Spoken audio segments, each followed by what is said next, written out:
Hello दोस्तों, stock market prediction channel में आप सबका स्वागत है। इस वीडियो में हम बात करेंगे कुछ स्टॉक के बारे में जो कि आने वाले दिनों में काफ़ी अच्छे रिटर्न दे सकते हैं। तो चलिए स्टार्ट कर लेते हैं। सबसे पहले हम बात कर लेते हैं मारुति सुजुकी के बारे में। इस कंपनी का टोटल मार्केट कैपिटलाइजेशन 4,24,305 है और ये कंपनी 28.8 के पी पे काम कर रही है।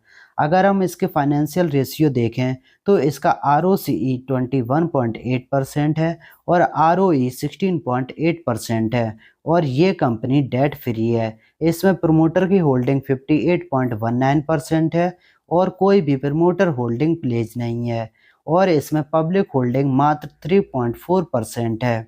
अगर इसके डिविडेंड यील्ड को देखें तो इस कंपनी का डिविडेंड यील्ड 0.93% है। अगर इसके क्वार्टरली रिजल्ट देखते हैं तो जून 21 में इसके टोटल सेल्स थे 17,776 करोड़, जो कि जून 22 में हो गए 26,512 करोड़, जून 23 में हो गए 32,535 करोड़ और जून 24 में हो गए 35,779 करोड़। अगर इसके प्रॉफिट को देखें तो जून 21 में इसका प्रॉफिट था 475 करोड़, जो कि जून 22 में हो गया 1036 करोड़, जून 23 में हो गया 2543 करोड़ और जून 24 में हो गया 3760 करोड़। अगर हम देखें तो इसके सेल्स में और प्रॉफिट में दोनों में ही काफ़ी अच्छी ग्रोथ देखने को मिल रही है। अगर इसके शेयर होल्डिंग पैटर्न को देखते हैं तो जून क्वार्टर में प्रमोटर के पास 58.19% होल्डिंग है, FII के पास में 18.98% होल्डिंग है, DII के पास में 19.37% होल्डिंग है और पब्लिक के पास मात्र 3.41% होल्डिंग है। यहाँ पे आप देख सकते हो इस कंपनी की 96% होल्डिंग स्ट्रॉन्ग हैंड में देखने को मिल रही है। ये मारुति सुजुकी का वनडे का चार्ट है और लास्ट टाइम जब हमने ये स्टॉक डिस्कस किया था तब ये स्टॉक 12,800 के करीब चल रहा था और वहाँ पे हमने डिस्कस किया था अगर ये स्टॉक 13,000 के लेवल का ब्रेकआउट देता है तो फिर इसमें 13,700 तक के लेवल देखने को मिलेंगे और अभी ये स्टॉक 13,700 के लेवल की ओर मूव कर रहा है। अगर ये स्टॉक 13,700 के लेवल का ब्रेकआउट देता है तो फिर इसमें 14,400 तक के लेवल देखने को मिलेंगे। दोस्तों, ये कंपनी लॉन्ग टर्म के लिए काफ़ी अच्छी है और अभी दिवाली का सीज़न आने वाला है तो इस टाइम पे ऑटोमोटिव की सेल्स काफ़ी ज़्यादा इंक्रीज हो जाती हैं, तो इनसे अगले क्वार्टर के नंबर काफ़ी अच्छे एक्सपेक्टेड हैं। तो इसी वजह से इस स्टॉक में काफ़ी अच्छी तेज़ी देखने को मिल सकती है। अगला स्टॉक है अमर राजा एनर्जी एंड मोबिलिटी लिमिटेड और ये कंपनी लेड एसिड बैटरी बनाती है। अगर इसके बिजनेस सेगमेंट को देखते हैं तो इसका 68% रेवेन्यू ऑटोमोटिव बैटरी डिवीजन से आता है और 30% रेवेन्यू इसका इंडस्ट्रियल बैटरी डिवीजन से आता है और 2% इसका revenue new energy and mobility से आता है। और ये कंपनी 88% का रेवेन्यू डोमेस्टिक से जनरेट करती है और एक्सपोर्ट से ये कंपनी 11.9% का रेवेन्यू जनरेट करती है। अगर इसके कस्टमर देखें तो दोस्तों हमें काफ़ी बड़े बड़े नाम देखने को मिल रहे हैं, जैसे कि Ashok Leyland, Ford India, Honda, hyundai, Mahindra and Mahindra, Maruti Suzuki and Tata Motors. ये सारी काफ़ी बड़ी बड़ी कंपनी देखने को मिल रही हैं और ये कंपनी इलेक्ट्रिक व्हीकल की बैटरी भी बनाती है और इसी वजह से इस कंपनी में काफ़ी अच्छी ग्रोथ देखने को मिल रही है। इस कंपनी का टोटल मार्केट कैपिटलाइजेशन 25,479 करोड़ है और ये कंपनी 27 के पी पे काम कर रही है। इसका ROCE 18.74% है और ROE 14.02% है और इसका डेट टू इक्विटी रेशियो 0.02 है। इसमें प्रमोटर की होल्डिंग 32.86% है और कोई भी प्रमोटर होल्डिंग प्लेज नहीं है और इसमें पब्लिक होल्डिंग 28.76% है। अगर इसके डिविडेंड यील्ड को देखें तो इस कंपनी का डिविडेंड यील्ड 0.71% है।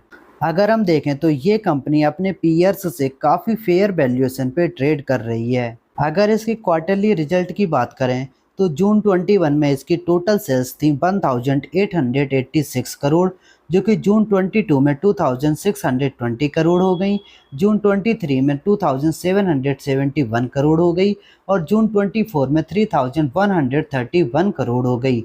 अगर हम देखें तो इस क्वार्टर में इस कंपनी ने अपने all time high sales post किए हैं। अगर नेट प्रॉफिट को देखें तो जून 21 में इस कंपनी ने 124 करोड़ का प्रॉफिट पोस्ट किया था, जून 22 में 131 करोड़ का प्रॉफिट पोस्ट किया था और जून 23 में 199 करोड़ का प्रॉफिट पोस्ट किया था और जून 24 में इस कंपनी ने 245 करोड़ का प्रॉफिट पोस्ट किया था। अगर हम इसके प्रॉफिट को देखें तो इसका प्रॉफिट भी लगभग ऑल टाइम हाई के करीब देखने को मिल रहा है। अगर इसकी शेयर होल्डिंग पैटर्न को देखें तो जून क्वार्टर में प्रमोटर के पास 32.86% था, एफआईआई के पास में 23.84% है, डीआईआई के पास में 14.55% है और पब्लिक इसमें 28.76% देखने को मिल रही है। दोस्तों, दिसंबर 2023 के क्वार्टर में इस कंपनी के प्रमोटर के पास मात्र 28.06% होल्डिंग थी, जो कि इन्होंने लगभग 4% से इंक्रीज कर ली है। दोस्तों, अगर किसी कंपनी में प्रमोटर अपने होल्डिंग को इंक्रीज कर रहे हैं तो इसका मतलब है कि उस कंपनी में कुछ बड़ा होने वाला है, क्योंकि कंपनी के बारे में सबसे ज़्यादा इन्फॉर्मेशन प्रमोटर को ही पता रहती है और अगर प्रमोटर अपनी कंपनी में बाई कर रहा है तो इसका मतलब है कि वो एक्सपेक्ट कर रहा है कि ये कंपनी फ्यूचर में काफ़ी अच्छी ग्रोथ दिखाएगी। ये अमर राजा बैटरीज का वनडे का चार्ट है और अगर हम देखें तो ये स्टॉक अप्रैल में लगभग 850 के करीब ट्रेड कर रहा था और वहां से इस स्टॉक ने 1775 तक के हाई लगाए हैं और उसके बाद इस स्टॉक में प्रॉफिट बुकिंग देखने को मिली है और अभी इस स्टॉक में काफ़ी अच्छी वॉल्यूम के साथ बाइंग देखने को मिली है। अगर हम देखें तो इस स्टॉक का अभी आरएसआई भी काफ़ी स्ट्रॉन्ग देखने को मिल रहा है और इस स्टॉक ने अपने फिबोनाची रिट्रेसमेंट के 0.5 लेवल से सपोर्ट लिया है और अभी इस स्टॉक में काफ़ी अच्छी बाइंग देखने को मिल रही है। अगर ये स्टॉक 1422 के लेवल का ब्रेकआउट करता है तो फिर इसमें अगला टारगेट 1560 के रहेंगे और अगर ये स्टॉक 1560 के लेवल का ब्रेकआउट करता है तो फिर इसमें 1770 तक के लेवल देखने को मिलेंगे और बाई चांस अगर ये स्टॉक 1310 के लेवल का ब्रेकडाउन दे देता है तो फिर ये स्टॉक वीक हो जाएगा और इसमें 1200 तक के लेवल देखने को मिलेंगे। और लास्ट में हम बात कर लेते हैं रोलेक्स रिंग के बारे में। ये company forge and machine component बनाती है। अगर इस कंपनी के बिजनेस सेगमेंट को देखें तो लास्ट क्वार्टर में इस कंपनी का 54% रेवेन्यू ऑटो कंपोनेंट से आया है और 46% का रेवेन्यू इसका बियरिंग रिंग से आया है और इस कंपनी का टोटल रेवेन्यू का 49% रेवेन्यू एक्सपोर्ट से आया है और इस कंपनी ने डोमेस्टिक से 51% का रेवेन्यू अर्न किया है। अभी यूरोप में डिमांड काफ़ी वीक चल रही है और इसी वजह से इसके एक्सपोर्ट के नंबर उतने अच्छे देखने को नहीं मिले हैं। दोस्तों, अगर आपको किसी स्टॉक से रिलेटेड कोई क्वेरी है तो do let me know in comment section. हम उस स्टॉक से रिलेटेड वीडियो ज़रूर बनाएंगे और अगर आपको ये वीडियो अच्छा लगे तो please like the video and subscribe the channel. अब हम बात कर लेते हैं इस कंपनी के फाइनेंशियल के बारे में। रोलेक्स रिंग का टोटल मार्केट कैपिटलाइजेशन 7217 करोड़ है और ये कंपनी 41 के पी पे मिल रही है। अगर इसका ROCE देखें तो इसका ROCE 28.05% है और ROE 21.8% है और डेट टू इक्विटी रेशियो 0.02 है और इसमें प्रमोटर होल्डिंग 55.25% है और कोई भी प्रमोटर होल्डिंग प्लेज नहीं है। अगर इसमें पब्लिक होल्डिंग देखें तो इसमें पब्लिक होल्डिंग मात्र 7.34% है। अगर हम इस कंपनी के वैल्यूएशन को इसके पीयर्स से कंपेयर करते हैं तो ये कंपनी अभी काफ़ी अच्छे वैल्यूएशन पे ट्रेड कर रही है। अगर इसके क्वार्टरली रिजल्ट को देखें तो इस कंपनी के जून 21 में टोटल सेल्स 227 करोड़ थे, जो कि जून 22 में 285 करोड़ हो गए, जून 23 में 311 करोड़ हो गए और जून 24 में भी इनके सेल्स 311 करोड़ ही देखने को मिल रहे हैं।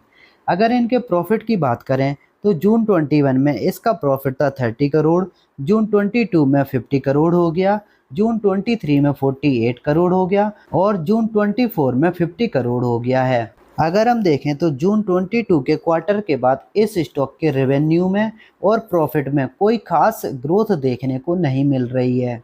अगर इसके शेयर होल्डिंग पैटर्न की बात करें तो जून क्वार्टर में प्रमोटर के पास 55.25% की होल्डिंग है, एफआईआई के पास में 6.9% की होल्डिंग है, डीआईआई के पास में 30.43% की होल्डिंग है और पब्लिक इसमें मात्र 7.34% है। ये रोलेक्स रिंग का वीकली चार्ट है और जैसा कि हमने इसके रिजल्ट में देखा था कि जून 22 के क्वार्टर के बाद इस स्टॉक ने उतने अच्छे रिजल्ट नहीं दिखाए हैं और यही चीज़ इनके चार्ट पे रिफ्लेक्ट हो रही है।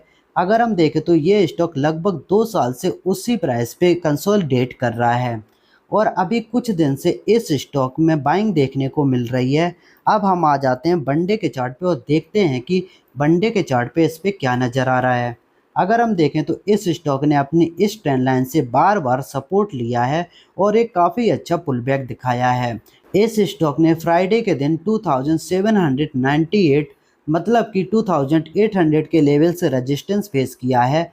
अगर ये स्टॉक 2800 के लेवल का ब्रेकआउट देता है तो फिर इसमें 3150 तक के लेवल देखने को मिलेंगे और बाई चांस अगर ये स्टॉक अपनी इस ट्रेंड लाइन का ब्रेकडाउन दे देता है तो फिर ये स्टॉक वीक हो जाएगा और इसमें 2200 तक के लेवल देखने को मिलेंगे।